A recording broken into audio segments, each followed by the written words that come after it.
Welcome back to Chapter 8, Day 4. We are looking at the second half of Section 8.2. We will be putting everything together, the four-step process, and choosing sample size.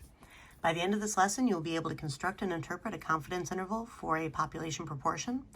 You will also be able to determine the sample size required to obtain a C% confidence interval for a population proportion with a specified margin of error.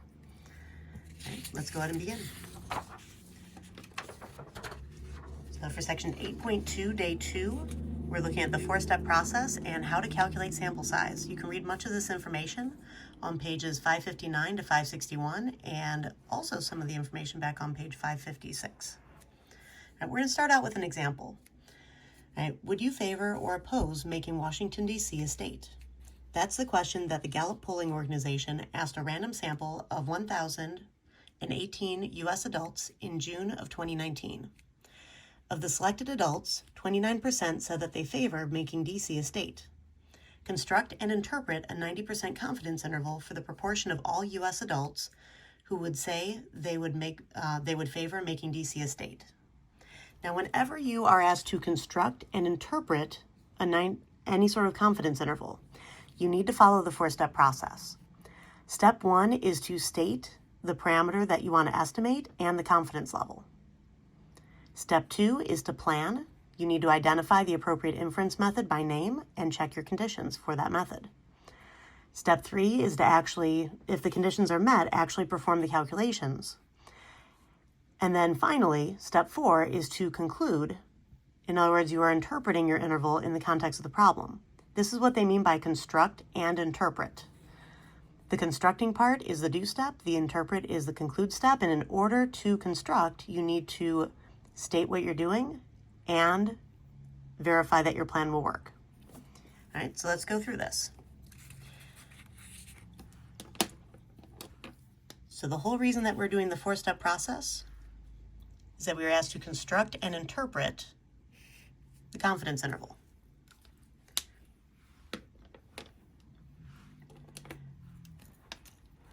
Now, the specific interval that we were asked to construct and interpret was a 90% confidence interval. That's our confidence level. All right, so state 90% confidence interval, that's what CI stands for. For P equals, I'm now defining my parameter, so stating the parameter. So for P equals the true proportion of all U.S. adults who would say that they favor making D.C. a state. And that particular part of this, I'm going to go ahead and continue highlighting the 90%. That's where this came from. And then the context here, proportion of all U.S. adults who would say that they favor making D.C. a state, the true proportion of all U.S. adults who would say they favor making D.C. a state. The context for your parameter is already provided for you in the problem itself. You just need to rewrite, basically restate what it previously asked you. Adding in the word true indicates that you're looking for the population proportion, not the sample proportion. Also, the word all U.S. adults implies that you're talking about the population of U.S. adults, not a sample. All right, all of this is important to make sure that you receive full credit for stating a parameter instead of a statistic. All right, so we have stated the parameter. P equals a true proportion of all U.S. adults who would say that they favor making D.C. a state. And we have identified the confidence level, 90% confidence interval. All right, next, our plan stage. Identify the appropriate inference method. We're going to do a one sample Z interval for P if our conditions are met. All right, then we need to actually check our conditions. There are two main conditions that you need to check. The 10% condition is actually a subset of the random condition. All right, so for random, in the problem, we know that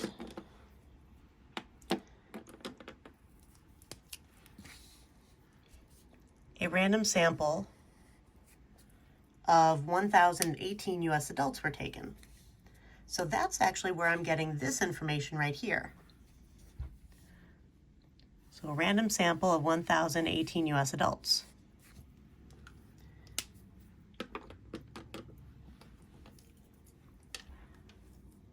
Now, When you know that a random sample has been taken, then you know that the individual responses that you are getting should be independent of one another. It also helps to ensure that there is no bias in terms of the sampling method itself. Now, because we are sampling without replacement, that's the reason that we need to go a little bit further and check the 10% condition as well, so we can make sure that we can actually calculate the standard error of our statistic for our do step. The random condition allows us to trust that p hat is going to be unbiased. 10% condition allows us to trust the formula for the standard error of the statistic, that it will be a fairly close estimate. And to do that, we need to make sure that it's reasonable to assume that our sample size is less than 10% of our population. And when we're talking about all US adults, that is a huge population. We're talking about millions of people. So it is reasonable to assume that 1,018 is less than 10% of all US adults. Looking at another problem while writing this and had an oops.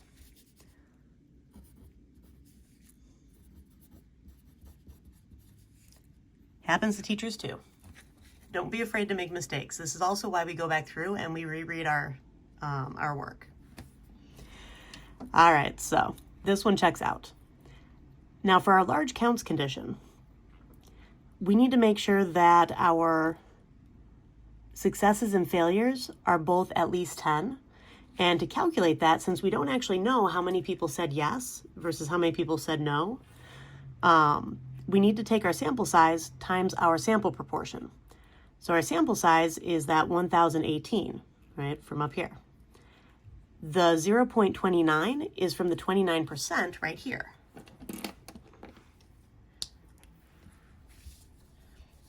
So 29% said that they favored making DC a state. So 29% is why I'm using 0.29 here and here to represent p hat in those two parts. My sample size from here is the reason that I'm using 1,018 at the beginning of this. Now, if you take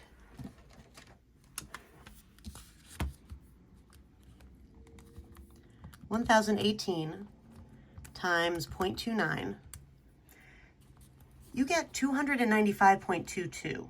Now, what you need to do when you get a decimal like this is that you actually need to round to the nearest integer, because you can't have partial people. And since this formula actually represents your successes and failures from your sampling, we're only really able to get integer successes and failures. So whatever you get from this, go ahead and round to the nearest integer. If you have less than 0.5, truncate your decimal and just cut it off. If you have 0.5 or higher at the end, then go ahead and round up. Now when I take 1,018 times 1 minus 0.29, some people like to actually calculate the failure rate. I just go ahead and type in 1 minus my success rate so that I'm not doing extra math. Now this one is 0.78. Because that is 0.5 or higher, I'm going to go ahead and round this up to 723. All right, that's how I got these numbers, and that's also why I have the approximate symbol here, and I should have the approximate symbol here as well. As I said, it always helps to kind of double check your work. I missed that when I was proofreading my work. All right, so I have at least 10 successes and 10 failures within my sample. All right, so my random condition is met, my 10% condition is met, my large counts condition is met. And remember, the large counts condition is what allows you to go through and use the standard normal curve to calculate Z star, which is your critical value, your multiplier for how many standard deviations above or below the center of our distribution we actually need to use to calculate our true margin of error. All right, so from here, we can go on to our do step. Now, the information that I had from the problem, again, was that 29% said that they were in favor of making DC a state. That's why I have p hat equal to 0.29. And we took a random sample of 1,018 US adults, which is why I'm using N. My sample size is going to be 1,018. And the formula that I need to use for a one sample z interval for p, which you learned about in the last lesson, is p hat, our statistic, plus minus our critical value z star times the standard error of our statistic, which for a single sample proportion is going to be the square root of p hat times 1 minus p hat divided by my sample size. Now, based on the numbers I've already highlighted, p hat can be replaced with the 0.29 from earlier. Also, the p hat in here is replaced with 0.29 as well.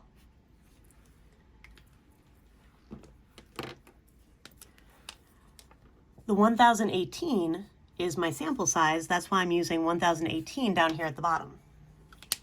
That's replacing n in the formula. The only thing that I have left to replace is my critical value, z star. And when you have a 90% confidence interval, that means that your central area is 0.90. You need to take 1 minus your central area in order to calculate the total tail area, which is 0.10, and then cut that in half because you have two tails, right?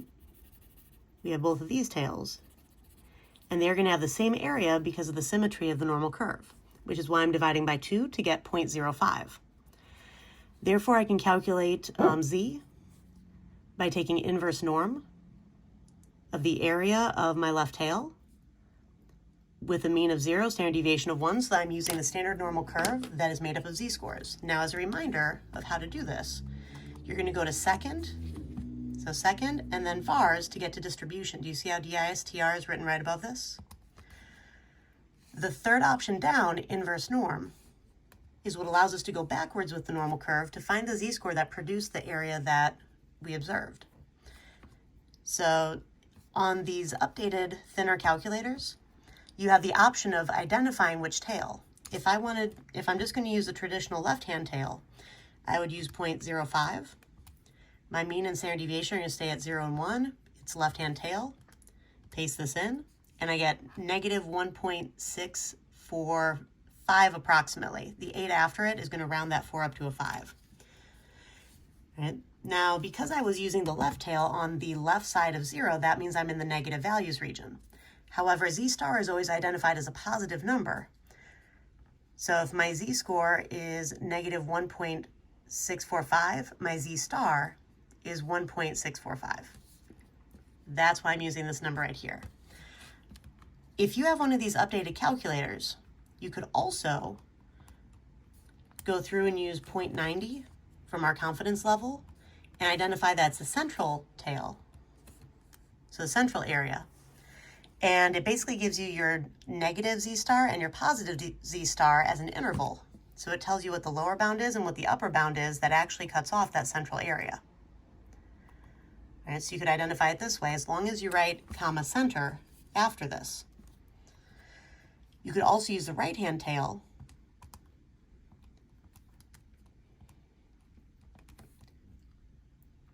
so 0.05 and identify that's the right tail, and now it gives you a positive z-score.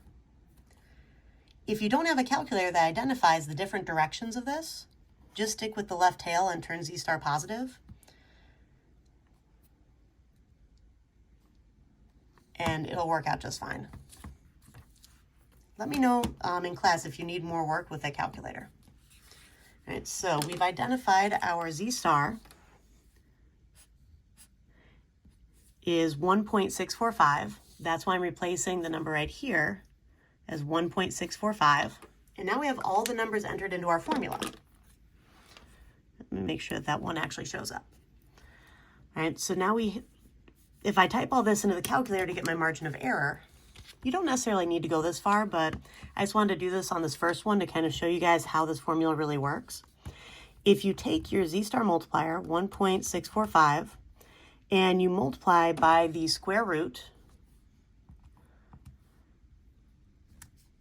of 0.29 times 1 minus 0.29 over 1018. So I just typed in everything as it appears from after this plus minus sign.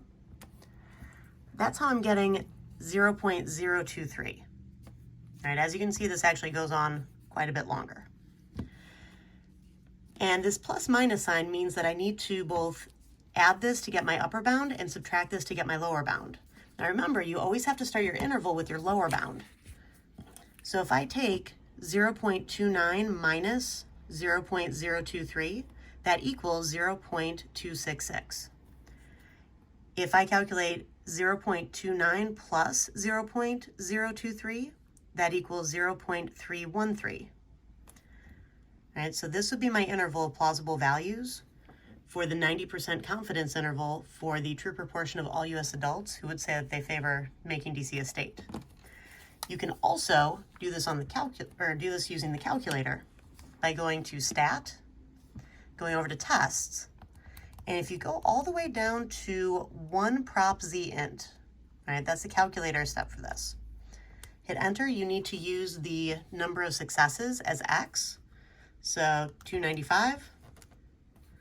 My sample size was the 1018. My confidence level is 0.90. And as you can see, to the third decimal place, this actually matches. Now you have to be very careful with the calculator. On the AP test, the AP graders are going to want to see the numbers filled into the formula and your answer actually needs to match what you filled into the formula. So just using the calculator is probably not going to be your best option. Now for the conclude portion of this, we're going to interpret this the same way we were in our last lesson. We are 90% confident that the interval from 0.266 to 0.313 captures the true proportion of all U.S. adults who would say they favor making D.C. a state. So we are 90% confident that the interval from, enter in your lower bound to your upper bound, captures the, and then enter your context from your population proportion up here. So it's a lot of fill in the blank sentence writing. All right, so make sure that you use a 4-step process if it asks you to construct and interpret. All right, let's go on to the last bit of this. So what happens when one of the conditions is violated? Well, if the random condition is violated, you have to start over because your data is useless. There's really no nice way to say it. If you don't use appropriate randomization, start over.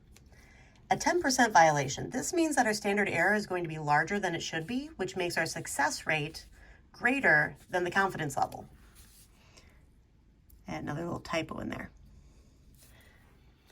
All right, so if we violate the 10% condition, if we sample more than 10% of the population, our standard error is larger than it should be, which makes our success rate greater than the confidence level because our margin of error is going to be much larger.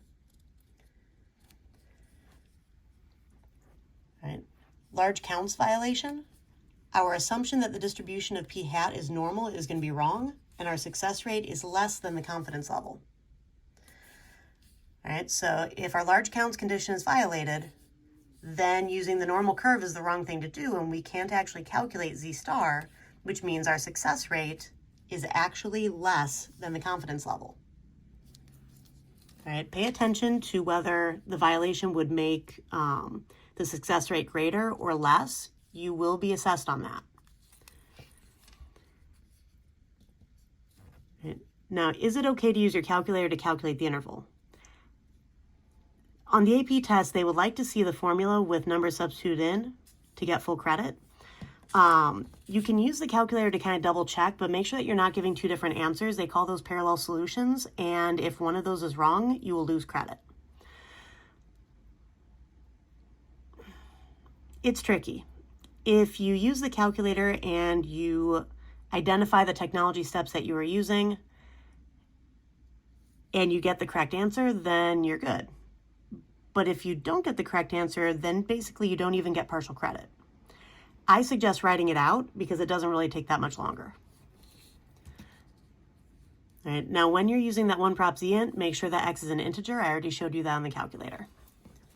Now this next part can be read on pages 561 to 562. We are almost finished. All right, so for example 2, suppose you wanted to construct a 99% confidence interval for the proportion of all students at the school who have a driver's license. What sample size would you need to guarantee a margin of error of at most 0.08? All right, so with this, we're actually going to be working backwards. So the margin of error is equal to our z star times our standard error formula. Right? This is our margin of error. And if our margin of error needs to be at most 0.08, so at most 0.08 means that this right here is the highest that it can be, which is why I have the greater than symbol next to the 0.08. Notice that the symbol's open on the 0.08, meaning that's the highest it can go. So whatever we end up calculating for our margin of error needs to be less than or equal to our highest margin of error. Now for a 99% confidence interval, we have a central area of 0.99. For our tail area, we would take 1 minus the 0.99, which is 0.01, divide by 2, which is 0.005. Yes, both of those zeros between the decimal point and the 5 are important. If I calculate inverse norm of that 0.005, still using 0 and 1 for standard normal curve, then it equals about negative 2.576, which means that z star is going to be positive 2.576. Remember, z star is always positive even when you get a negative z-score. All right, so I'm going to be filling in this 2.576 into here. Right, that's where that number came from. Now, the 0.5 that I'm using right here, all right, let's kind of continue this on a little bit. So while the formula is not on the formula sheet, you do actually have the general formula for a confidence interval and the formula for the standard error within the sheet, so you can construct this. Now, choosing p hat when you're solving for a sample size, we haven't actually taken the sample, so we don't have sample proportion. You can either use a value from a pilot study, so a kind of precursor study or a previous study, or if you don't have those, like we don't have them up here, then you use p hat equal to 0.5 to find the upper bound for n. Any other p hat is going to give you a smaller margin of error, so we want to use the p hat that kind of maximizes margin of error so that we can ensure that we have a large enough sample size in order to be able to minimize margin of error the way that we want to. So p hat is your most conservative estimate for this. Right? So that's why I'm using p hat of 0.5 in here.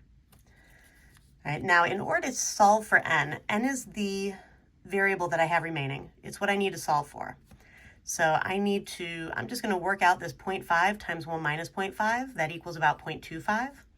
I'm also going to divide this 2.576 to the other side. Okay, so that cancels from here, which is why I'm now just left with the square root of 0.25 over n. To undo the square root sign, the opposite of square root is squared, which is why I'm squaring both sides. And this fraction squared is actually equal to 0.000964. It actually turned out to be in scientific notation. Now I need to get n out of my denominator. So I'm going to multiply n to both sides, which produces this inequality. So 0.000964n is greater than or equal to 0.25. All I have left to do is divide by the number in front of n on both sides, and I get n greater than or equal to 259.34. The next integer that makes this true is 260. So we would need a sample size of 260 or more to guarantee a margin of error of at most 0.08. This is how you decide how large your sample size actually needs to be when you're doing a study. All right. So go ahead and try this assignment, and I'll see you in class.